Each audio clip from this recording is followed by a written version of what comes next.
Good morning बच्चों। आज के लेक्चर में हम साइटोलॉजी के एक बहुत ही महत्वपूर्ण तथा इंटरेस्टिंग टॉपिक का अध्ययन करेंगे, जिसे मियोसिस अथवा अर्धसूत्री विभाजन कहा जाता है। सबसे पहले हम यह जानते हैं कि अर्धसूत्री का अर्थ क्या है। अर्ध अर्थात आधा, सूत्री का अर्थ यहाँ पर गुणसूत्रों से है।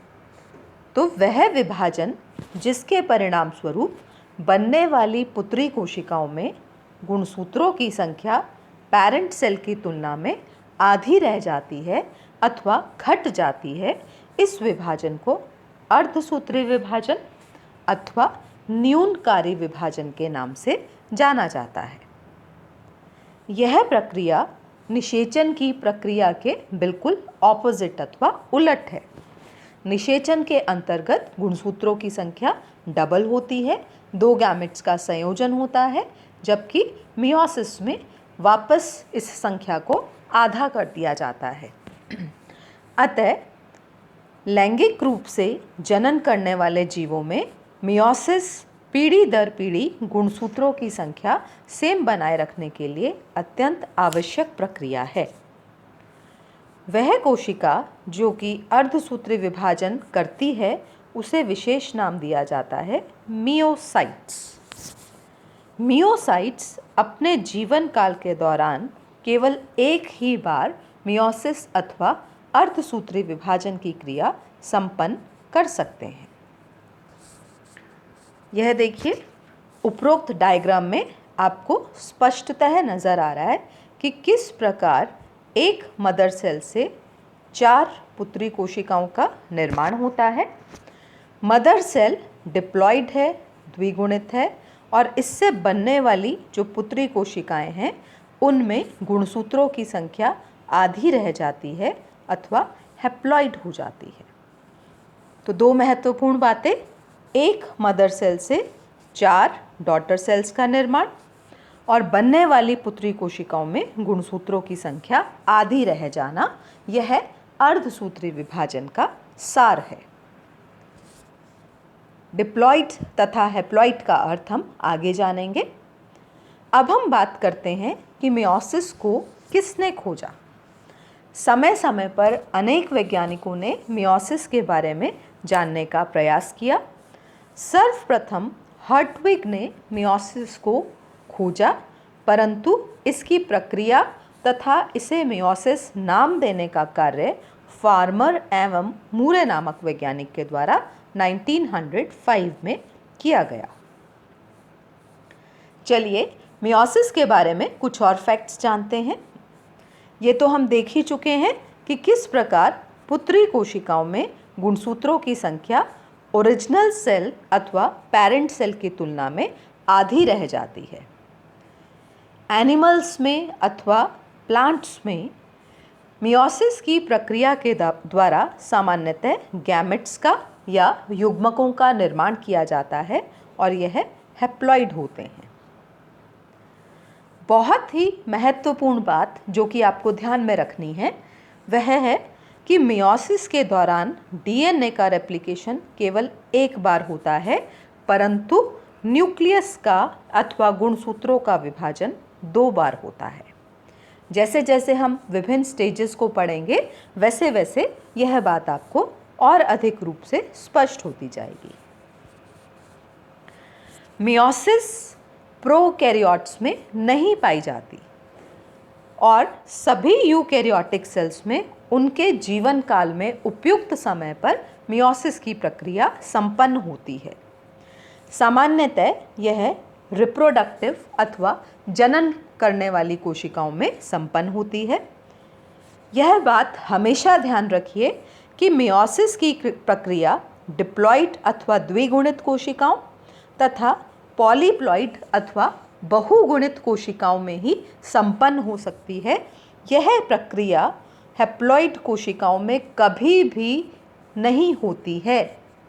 हैप्लॉइड कोशिकाएं पहले ही अगुणित होती हैं, अतः मियोसिस के द्वारा उसमें क्रोमोसोम्स का नंबर कम होना संभव नहीं है। अतः हैप्लॉइड सेल्स में सदैव समसूत्री विभाजन ही होगा, अर्धसूत्री विभाजन नहीं होगा।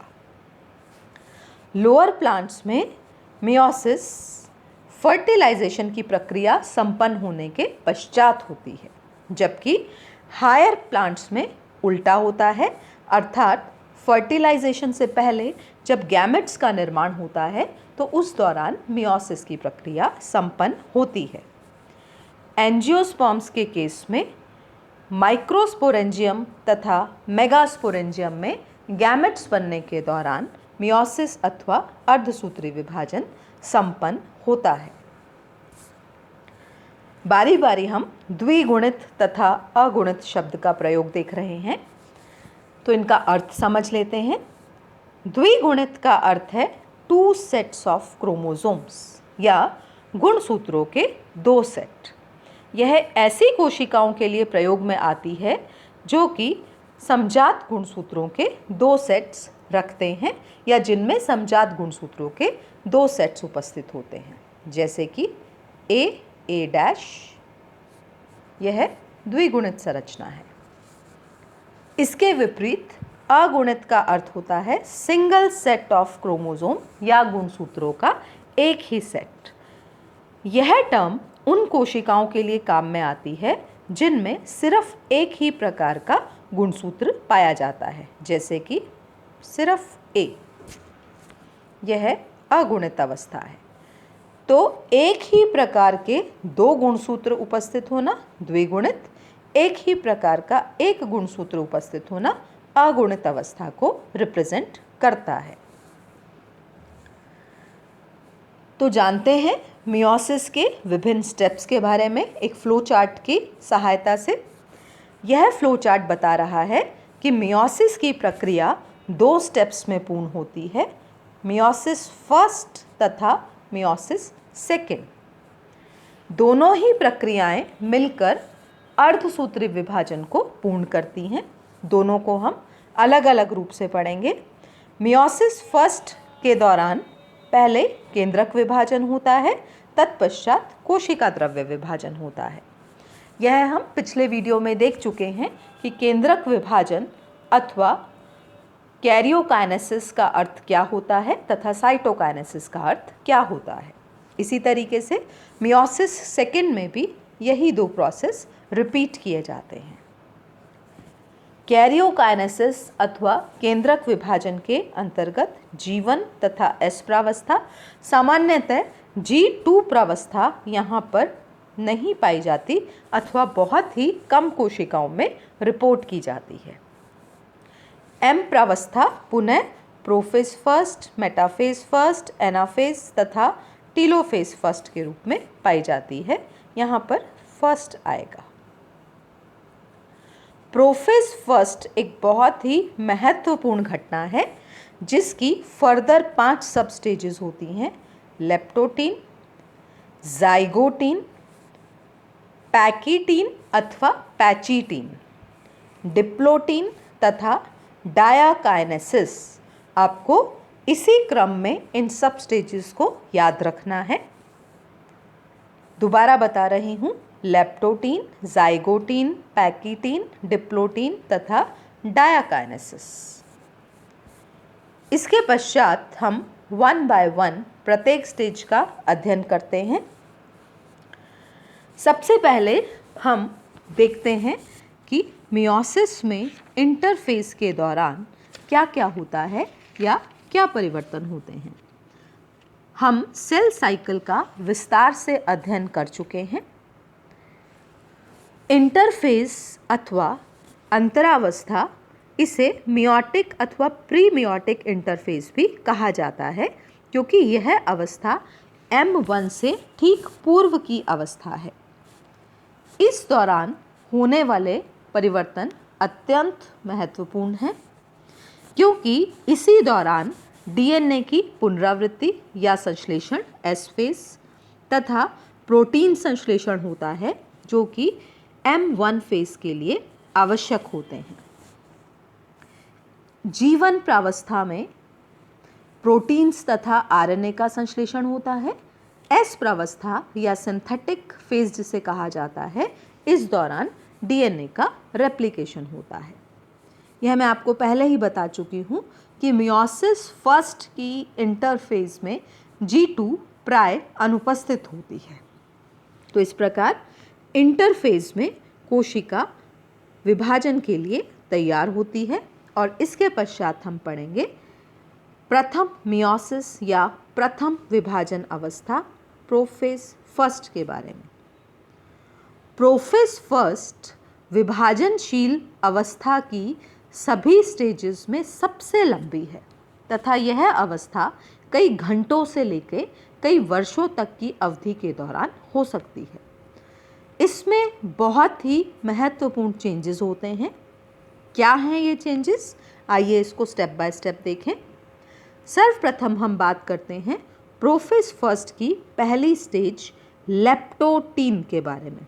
लेप्टो का अर्थ होता है पतला व लंबा, टीन का अर्थ धागेनुमा संरचना अथवा सूत्र से है। लेप्टोटीन अवस्था में आप देख रहे हैं कि आपको पतले व लंबे गुणसूत्र नजर आ रहे हैं। यहाँ पर गुणसूत्रों के बीच बीच में आपको इस प्रकार से मोतीनुमा संरचनाएं भी, बीड लाइक स्ट्रक्चर्स भी नजर आ रही हैं, जिन्हें कि क्रोमोमियर्स कहा जाता है। तो गुणसूत्रों पर स्पष्ट रूप से क्रोमोमियर्स नजर आते हैं। इस अवस्था में केंद्रक के आयतन में वृद्धि होती है तथा केंद्रक में स्थित क्रोमेटिन जालिका या गुणसूत्रों में निर्जलीकरण यानी डिहाइड्रेशन तथा कंडेंसेशन या संघनन की प्रक्रिया संपन्न होती है। इस अवस्था में क्रोमोसोम न्यूक्लियर एनवेलप से या केंद्रक कला से जुड़ना शुरू हो जाते हैं तथा एक बुके लाइक संरचना का निर्माण करते हैं। केंद्रक और अधिक स्पष्ट तथा बड़ा हो जाता है। तो इस प्रकार लेप्टोटीन प्रावस्था में आपको गुणसूत्र अभी भी पतले ही नजर आ रहे हैं। इसके पश्चात हम देखते हैं अगली प्रावस्था। लेकिन अगली प्रावस्था देखने से पहले हमें समजात गुणसूत्र अथवा होमोलोगस क्रोमोसोम्स इस टर्म को जानना आवश्यक है। समजात गुणसूत्र ऐसे गुणसूत्रों को कहा जाता है जो कि आकृति, पोजीशन तथा जीन्स के बारे में समानता रखते हैं, परंतु यह एक दूसरे से मिलते जुलते होते हुए भी पूर्णतः समान नहीं होते और प्रत्येक समजात गुणसूत्र पेरेंट्स से प्राप्त होता है। समजात गुणसूत्रों के अंतर्गत दो गुणसूत्र होते हैं, जिसमें से एक माता से तथा दूसरा पिता से प्राप्त होता है।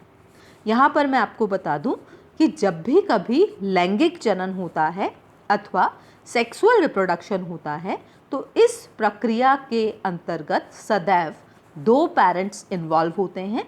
एक को हम मदर पेरेंट तथा दूसरे को हम फादर पेरेंट मानते हैं। तो दोनों से प्राप्त होने वाले गुणसूत्रों को ही समजात गुणसूत्र कहा जाता है। इस चित्र में बहुत ही अच्छे तरीके से समजात गुणसूत्रों को समझाया गया है। पिता से प्राप्त होने वाला गुणसूत्र पैटर्नल कहलाता है, माता से प्राप्त होने वाला गुणसूत्र मैटरनल कहलाता है। दोनों ही गुणसूत्रों को समजात गुणसूत्र कहा जाता है। रेप्लिकेशन की प्रक्रिया के द्वारा इनमें डीएनए की मात्रा डबल हो जाती है और इस तरीके से डीएनए की मात्रा डबल होने के पश्चात प्रत्येक गुणसूत्र में आपको दो क्रोमेटिड्स नजर आ रहे हैं। आप देख सकते हैं एक गुणसूत्र के दोनों क्रोमेटिड्स को सिस्टर क्रोमेटिड्स कहा जाता है, यानी पिता से प्राप्त होने वाले गुणसूत्र के ये दो सिस्टर क्रोमेटिड्स हैं, माता से प्राप्त होने वाले गुणसूत्र के ये दो सिस्टर क्रोमेटिड्स हैं तथा दोनों गुणसूत्रों के अलग अलग क्रोमेटिड्स को नॉन सिस्टर क्रोमेटिड्स कहा जाता है।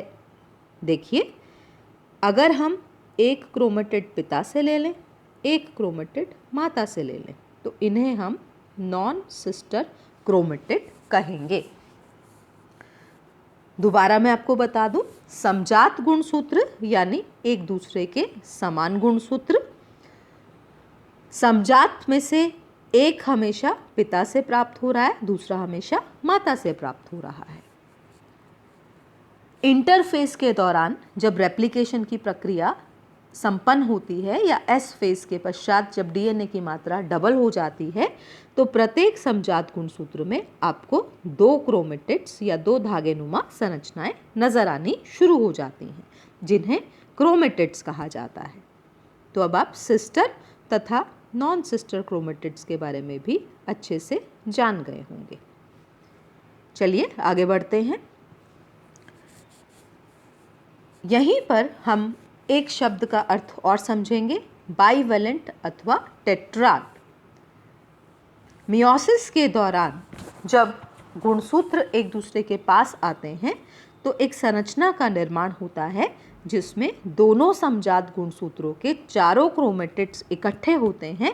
इसी अवस्था को बाइवेलेंट अथवा द्वि अथवा युगली कंडीशन कहा जाता है और इसी के लिए हम टेट्राड शब्द का भी उपयोग करते हैं।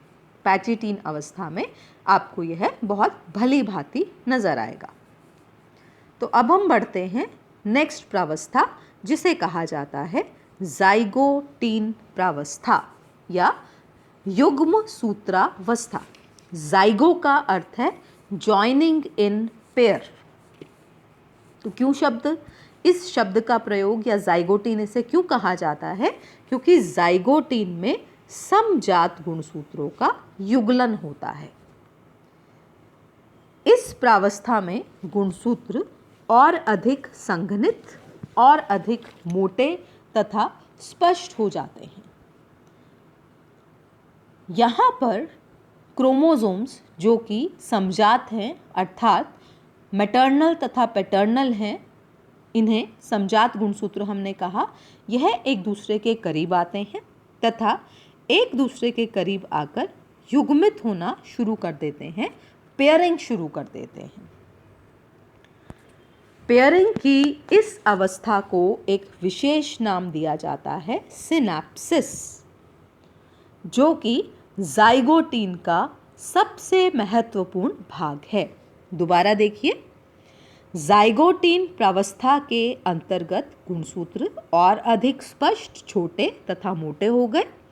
समजात गुणसूत्र एक दूसरे के प्रति आकर्षित होकर एक दूसरे के नज़दीक आते हैं तथा पेयरिंग की प्रक्रिया दर्शाते हैं, जिसे सिनैप्सिस कहा जाता है।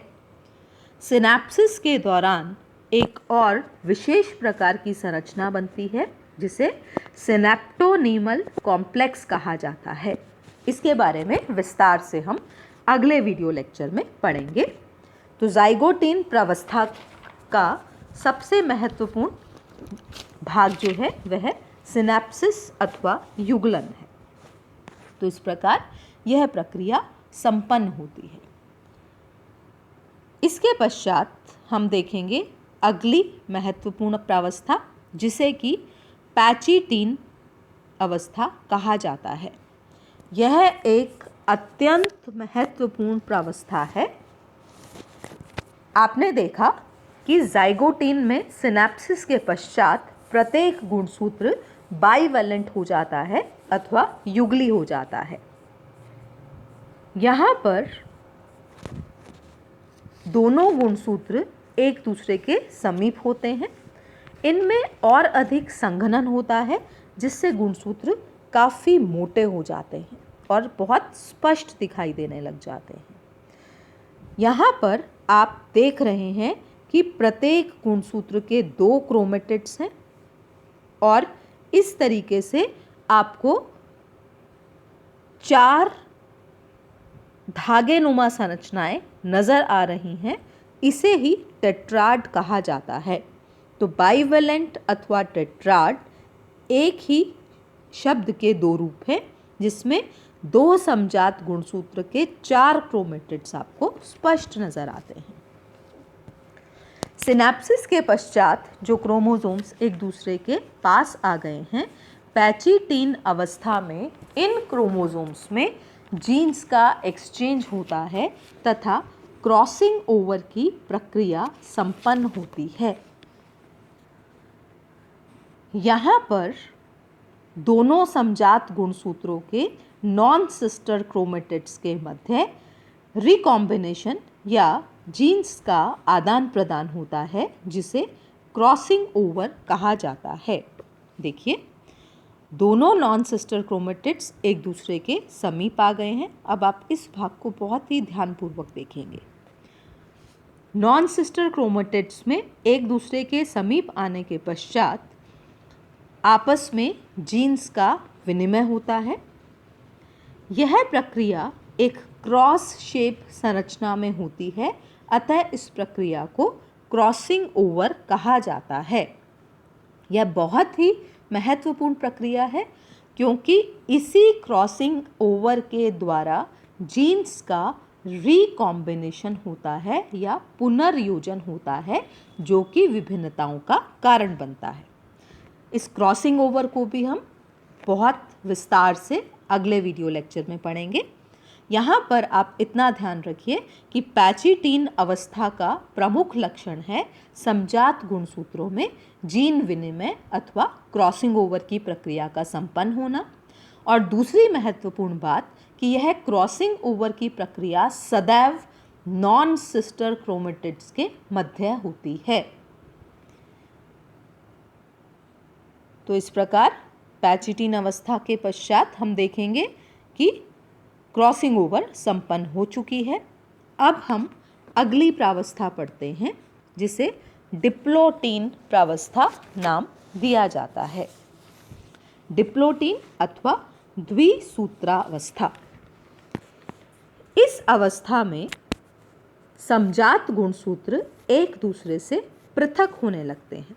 तो जाइगोटीन में यह पास आए, पैचिटीन में इनमें जीन विनिमय हुआ तथा डिप्लोटीन में इन्होंने एक दूसरे से दूर होना शुरू कर दिया।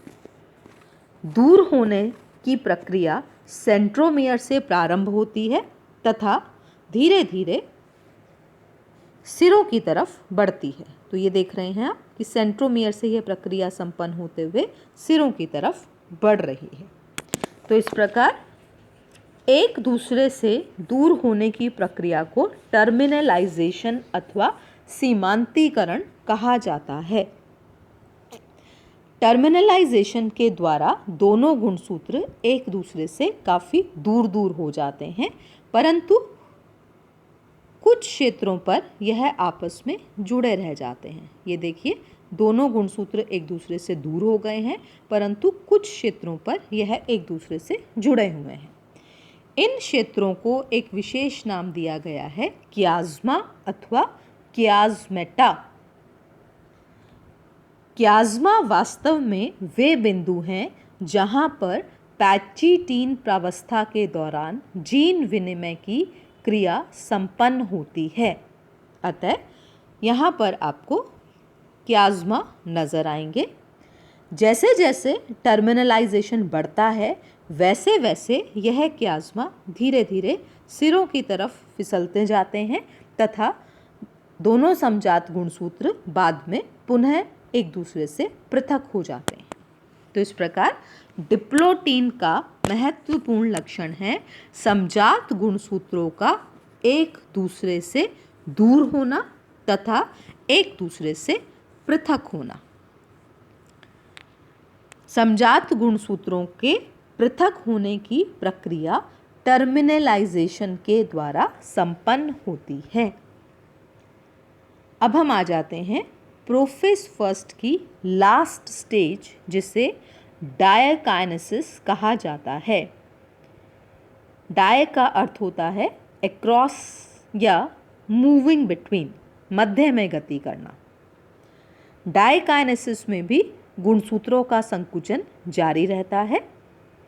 यहाँ पर गुणसूत्रों की पृथक्करण की प्रक्रिया पूर्ण हो जाती है या संपन्न हो जाती है। यहाँ पर आप देखेंगे कि जो युगली गुणसूत्र हैं वह कोशिका की परिधि की तरफ गमन करते हैं।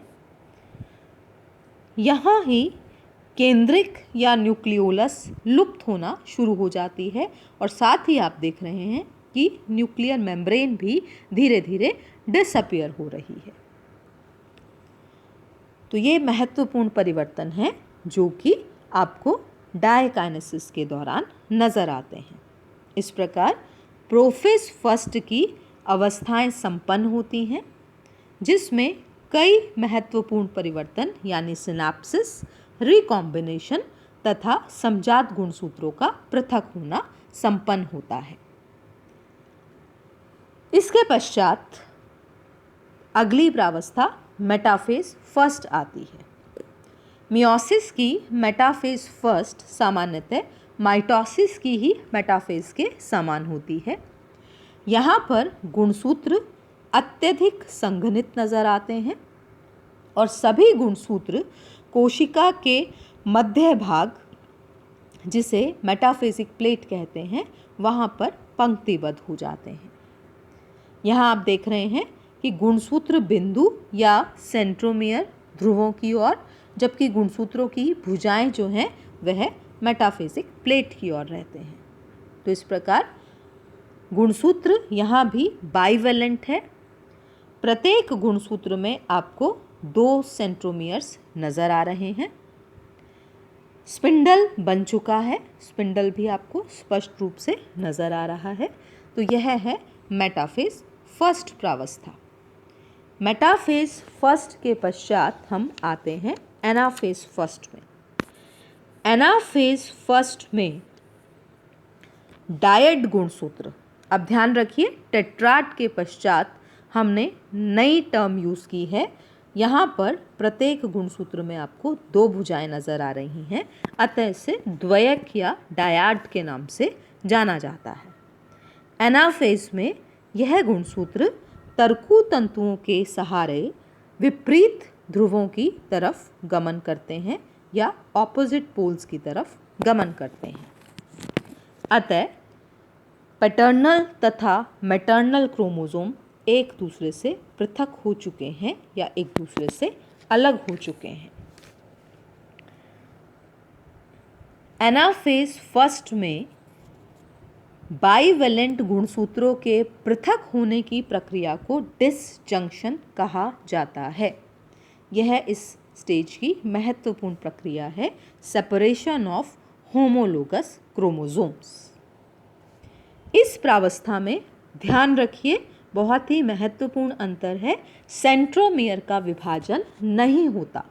यहाँ केवल गुणसूत्रों का पृथक्करण हुआ है, सेंट्रोमियर विभाजित नहीं हुआ है। अतः प्रत्येक गुणसूत्र के 2 सिस्टर क्रोमेटिड्स आपको इंटैक्ट नजर आ रहे हैं। तो एनाफेज अवस्था में दोनों गुणसूत्र जो कि समजात गुणसूत्र के भाग थे, एक दूसरे से पृथक होकर ऑपोजिट पोल्स पर पहुंच गए हैं। इसके पश्चात हम देखते हैं टीलोफेज प्रावस्था। टीलोफेज प्रावस्था में अगुणित गुणसूत्र पूरे तरीके से ध्रुवों पर पहुंच जाते हैं। यहाँ पर जो पुत्री कोशिकाएं या पुत्री न्यूक्लियस, डॉटर न्यूक्लियस बने हैं, उसमें गुणसूत्रों की संख्या मात्र कोशिका की तुलना में आधी है। यहाँ विपरीत ध्रुवों पर पहुँचने के पश्चात तर्कु तंतु या स्पिंडल फाइबर्स लुप्त हो जाते हैं। गुणसूत्रों का अकुंडलन या डीस्पाइरलाइजेशन होता है, जिससे पुनः ये लंबे व पतले हो जाते हैं। केंद्रक कला तथा केंद्रिक प्रकट हो जाती है। तो इस प्रकार यहाँ पर मियोसिस फर्स्ट की प्रक्रिया संपन्न होती है। मियोसिस फर्स्ट की प्रक्रिया के पश्चात साइटोकाइनेसिस या कोशिका द्रव्य विभाजन होता है, जिसमें सेल प्लेट का निर्माण होता है और दोनों डॉटर न्यूक्लियस के मध्य एक सेल प्लेट या कोशिका प्लेट बन जाती है, जो कि इन्हें 2 कोशिकाओं में बदल देती है या 2 कोशिकाओं का निर्माण कर देती है। तो यहाँ पर मियोसिस फर्स्ट की प्रक्रिया संपन्न हुई, जिसमें आपने इम्पॉर्टेंट इवेंट्स देखे, जैसे कि सिनैप्सिस जाइगोटीन के दौरान, रिकॉम्बिनेशन पैचिटीन के दौरान, सेग्रीगेशन डिप्लोटीन के दौरान। मियोसिस फर्स्ट को हम हीट्रोटिपिक डिवीज़न भी कहते हैं।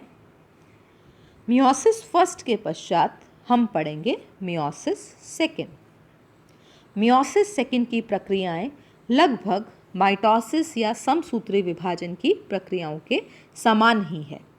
अभी आपने देखा मियोसिस फर्स्ट के पश्चात 2 पुत्री कोशिकाएं बन गई थी जिनमें गुणसूत्रों की संख्या आधी हो गई थी।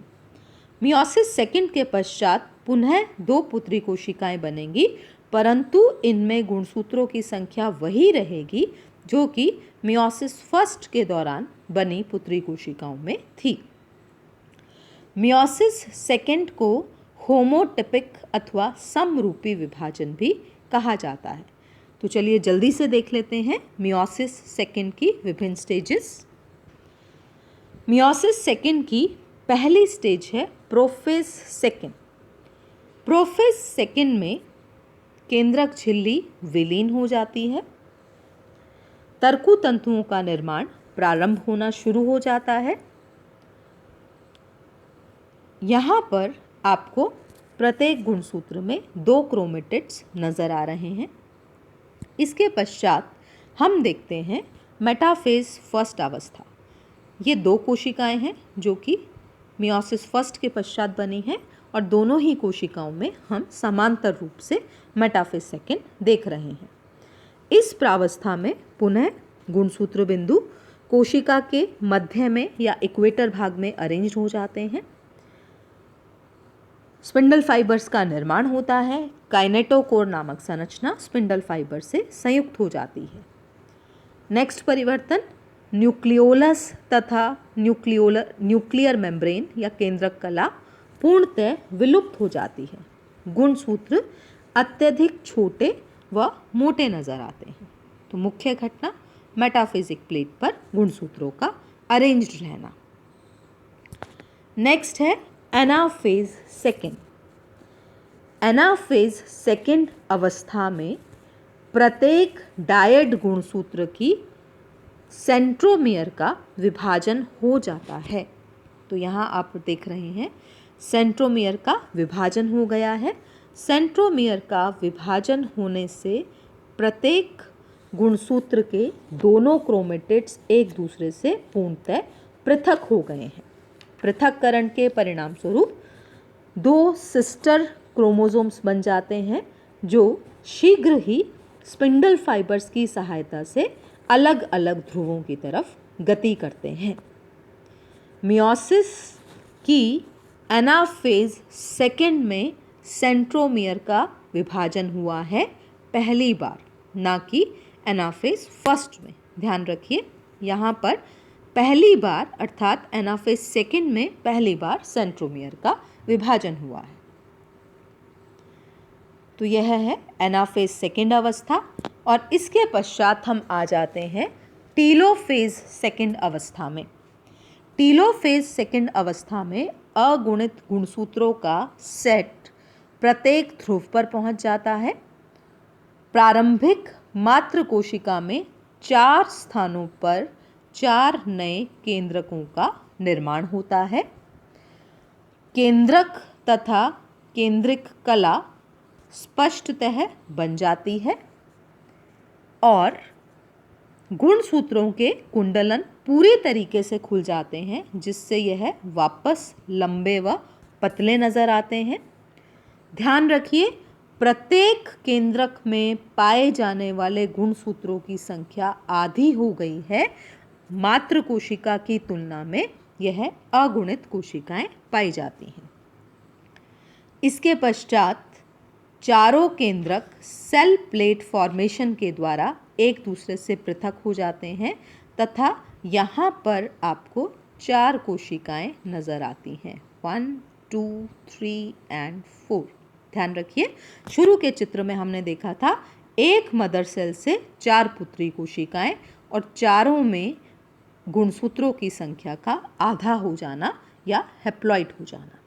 तो इस प्रकार ये चारों कोशिकाओं का निर्माण यहाँ संपन्न हो गया है। तर्कु तंतु पूर्णतः विलय हो जाते हैं। यहाँ पर आपको तर्कु तंतु नहीं नजर आ रहे हैं।